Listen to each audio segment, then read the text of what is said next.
Hi மக்களே, இன்னைக்கு chicken gravy எப்படி செய்யலான்னு பார்க்கலாம். ஸ்டவ் ஆன் பண்ணிக்கலாம்.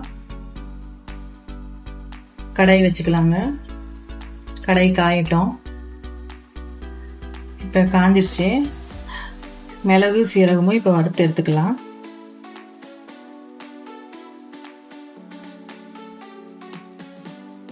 லைட்டாக வறுத்தா போதும். ரெண்டுமே வச்சுட்டு ஜாலில் போட்டு மிக்ஸி ஜாரில் போட்டு வறுத்து பவுடர் பண்ணி எடுத்துக்கலாம். பாருங்க, நல்லா வறுத்துருச்சு. இப்போ அடுப்பு ஆஃப் பண்ணிக்கலாம். இது அவ்வளோதாங்க. இப்போ மிக்ஸியில் போட்டு பவுடர் பண்ணி வச்சுக்கலாம். இப்போ எண்ணெய் ஊற்றிக்கலாம்.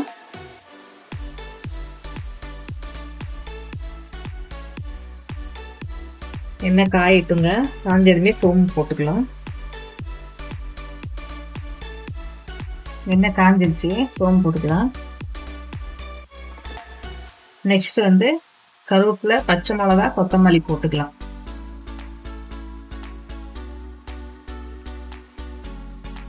அது பொரிஞ்சதுமே வெங்காயம் ஆட் பண்ணிக்கலாம்.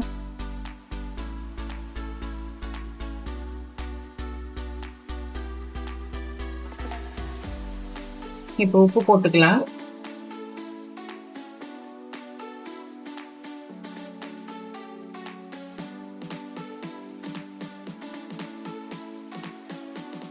இப்போ வதக்கிடலாங்க.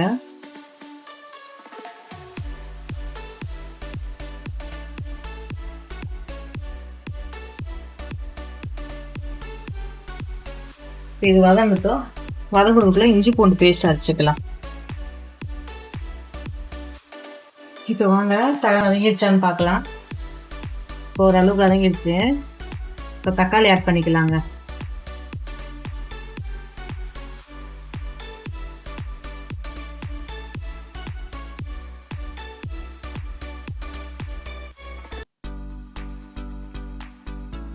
இதுவும் நல்லா வதங்கட்டுங்க. தக்காளி போட்டு வதங்கினதுக்கு அப்புறமா இஞ்சி பூண்டு போட்டுக்கலாம். இப்போ மூடி வச்சிடலாம். 2 நிமிஷம் கழிச்சு எடுத்து பார்க்கலாம். இப்போ இஞ்சி பூண்டு போட்டுக்கலாங்க.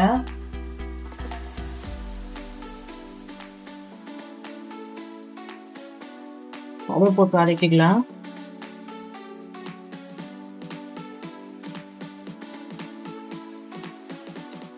இதோ கொஞ்சம் 2 நிமிஷம் வதங்கட்டும்.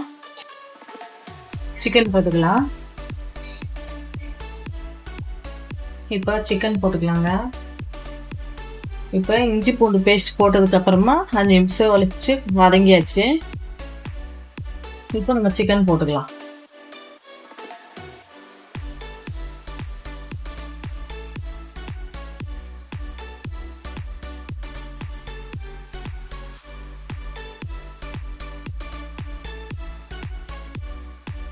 இப்போ சிக்கன் போட்டு வதக்கிக்கலாம். நல்லா வதக்கிக்கலாம்.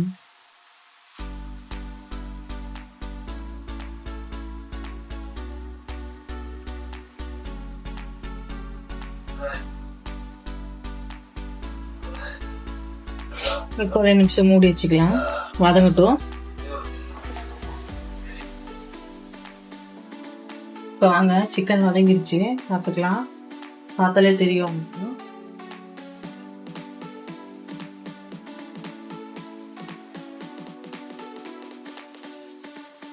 இது தேவையானதெல்லாம் போட்டுக்கலாம். மிளகாத்தூள் 2 டீஸ்பூன். இது மிளகு சீரகமும் வறுத்து வச்சிருக்க பவுடருங்க. இதை ஆட் பண்ணிக்கலாம். இது தனி மிளகாத்தூள் கொஞ்சம்.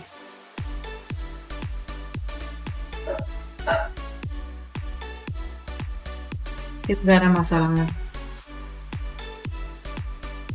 அப்படியே பெரட்டிக்கலாம்.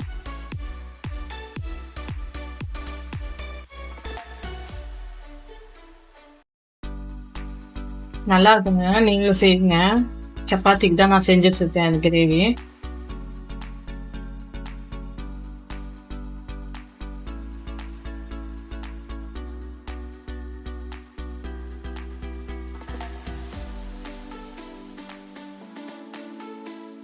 இப்போ இது எல்லாமே போட்டாச்சுங்க.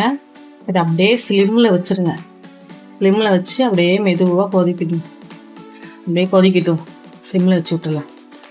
அவ்வளோதாங்க. இதுக்கு பார்த்தீங்கன்னா சிக்கன் கிரேவிக்கு வந்து நம்ம எல்லாமே போட்டாச்சு, மசாலா எல்லாமே. இப்போ ஸ்லிம்மில் வச்சுருக்கேன், மூடி வச்சிடலாங்க. ஒரு 10 நிமிஷம் அப்படியே சிம்மிலே இருக்கட்டுங்க. வாங்க இப்போ சிக்கன் கிரேவி எப்படி இருக்குன்னு பார்ப்போம்.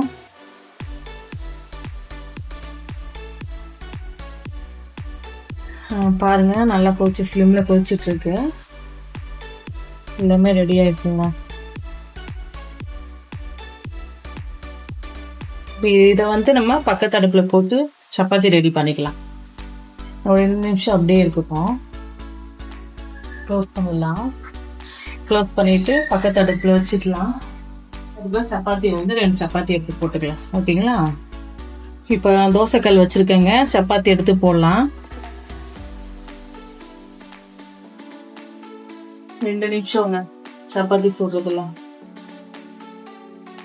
ஒரு பக்கம் நல்லா வெந்துட்டோம். அதுக்கப்புறமா நான் எண்ணெயெல்லாம் ஊற்ற மாட்டேன், நீங்களும் அது மாதிரி ஊற்றாதீங்க. ஏன்னா மாவு குறையும் போது நான் 2-3 டீஸ்பூன் மட்டும் எண்ணெய் ஊற்றி மாவு படைஞ்சிடுவேன். படைஞ்சதுக்கப்புறமா இப்போ தோசை கல்லை போட்டதுக்கப்புறம் நான் ஒரு ட்ராப்ஸ் கூட எண்ணெய் ஊற்ற மாட்டேன். உங்களுக்கு எவ்வளோ அளவாக வந்துருச்சுங்க. நான் எண்ணெயே ஊற்றலை, பார்த்தீங்களா? நீங்கள் அப்படியே திருப்பி திருப்பி போட்டுக்கலாம்.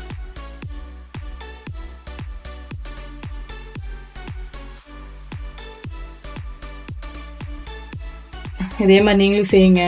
அதுக்கப்புறம் ஒரு டிப்ஸ் கொடுக்குறாங்க உங்களுக்கு. என்ன டிப்ஸ்ன்னு பார்த்தீங்கன்னா, சப்போஸ் நீங்கள் வந்து குழம்புலேன்னு வச்சுக்கோங்களேன், எல்லா குழம்புலையும் வந்து நீங்கள் சப்போஸ் உப்பு அதிகமாக போட்டுட்டீங்க, உப்பாயிடுச்சு, என்னடா பண்ணுறதுன்னு இருக்குமோ சார், ஒரு எலுமிச்சைப்பழம் வாங்கிட்டு வந்து புழிஞ்சு அதை ஊற்றி விட்டு 2 நிமிஷம் கொதிக்க விட்டுருங்க. அந்த உப்பு அப்படியே எடுத்துரும். உப்பு இல்லாட்டி புளிப்பு அதிகமாகிடுச்சுனாலும் இந்த எலுமிச்சைப்பழம் வாங்கி இந்த சாறு ஊற்றுனீங்கன்னா சரியாக போயிடும். பயப்படாதீங்க உப்பு அதிகமாகிடுச்சுனாலும். உப்பு அதிகமாகிடுச்சே வீட்டுக்கு அது திட்டு வாங்கினா வைக்க வேணாம் நான் யோசிக்காதீங்க.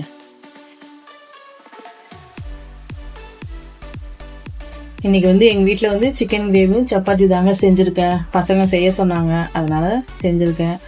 உங்கள் வீட்டிலலாம் என்ன செஞ்சு சாப்பிட்டீங்கன்னு எதுவுமே போட மாட்டேன்றீங்க கமெண்ட்ஸில். நாங்களும் தெரிஞ்சுக்கலாம்ல நீங்கள் என்ன செஞ்சீங்க அப்படின்னு சொல்லிட்டு. அதே மாதிரி கொஞ்சம் பார்க்குறவங்க ஷேர் பண்ணுங்கள், சப்ஸ்கிரைப் பண்ணி விடுங்க. நான் இப்போ தான் வீடியோ ஆரம்பிச்சிருக்கேன், உங்களோட சப்போர்ட் இருந்தால் தான் கொஞ்சம் எனக்கும். இப்போ 2 சப்பாத்தி நான் சுட்டுட்டேன், அடுப்பை ஆஃப் பண்ணிடலாங்க. இப்போ சிக்கன் கிரேவி எப்படி வந்திருக்குன்னு நம்ம பார்க்கலாம். இப்போ பார்த்தீங்கன்னா சிக்கன் கிரேவி வந்து ரெடி ஆயிடுச்சுங்க. இதில் அப்படியே கொத்தமல்லி கொஞ்சம் தூவிட்டுலாம்.